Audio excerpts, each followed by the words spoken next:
आमदार उदय सामंत, आमदार भरतशेठ गोगावले, आमदार नितेश राणे, त्याचबरोबर ती संबंध महायुतीचे आमदार म्हणजे सावंतवाडीचे दीपकभाई केसरकर, निलेशजी राणे, नितेश राणेंचं नाव घेतलंच, खासदार राणे साहेबांचं घेतलंच. त्याचबरोबर ती राजापूरचे आमदार किरण सामंत, रत्नागिरींचं मी नाव घेतलं ते उदयजी सामंत, चिपळूणचे आमदार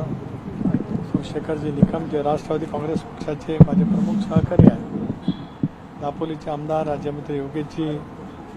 कदम, महाडचे आमदार भरतशेठ गोगावले, शिवधनचे आमदार आदिती आहेस, परंतु पेणचे आमदार रविशेठ पाटील, अलिबागचे आमदार महेंद्र दळवी, पनवेलचे आमदार प्रशांत ठाकूर, उरणचे आमदार महेश बालदी, कर्जत खालापूरचे आमदार महेंद्र थोरवे, या सर्वांचंच मी मनापासून त्या ठिकाणी आभार मानतो. मतदारांचे आभार आहेतच.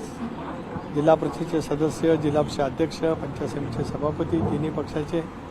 पनवेलचे महापौर, महापालिकेचे सर्व नगरसेवक, कोकणातल्या सर्व नगरपालिकेचे नगराध्यक्ष, त्याचबरोबर सर्व नगरसेवक, नगरसेविका भगिनी, पंचायत समितीचे सभापती, या सर्वांचेच मी आज या निमित्ताने मनापासून आभार मानू इच्छितो आहे.